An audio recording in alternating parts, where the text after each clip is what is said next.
ছবি আঁকা শিখুন কৌশলে একটু টেকনিক মিশিয়ে। দেখুন এই পাশে যেরকম করলাম এই পাশেও সেরকম করলাম। দুইটা পার হলো।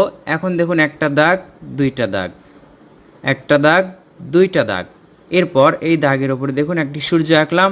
এই শেপে আমরা সুন্দর একটি দৃশ্য ড্রয়িং করব। এখানে একটি গাছ আঁকছি, একই রকম করে আমরা কয়েকটা গাছ আঁকলাম। এটা আবার দেখাচ্ছি আমি। দেখুন এভাবে আপনারা আঁকতে পারবেন গাছ। গাছের নিচে একটু মোটা করে দিলাম। সূর্যের পাশ দিয়ে আমরা একটু শেড দিলাম। দেখুন হালকা করে উপর দিকে তুলে দেওয়ার পর আমরা আকাশে দুই একটি পাখি, উড়ন্ত পাখি আঁকবো। আঁকার পর এই পাড়গুলো থেকে দেখুন পেন্সিল দিয়ে দাগগুলো উপর দিকে তুলে দিলেই পাড়টা সুন্দর লাগবে। এরপর আমরা এই যে নদীতে হালকা করে দাগ দিচ্ছি। ভিডিওটি দেখবেন এবং দেখে দেখে আঁকবেন। আপনি নিজে শিখুন এবং কাউকে শেখানোর জন্য ভিডিওটি শেয়ার করে রাখুন।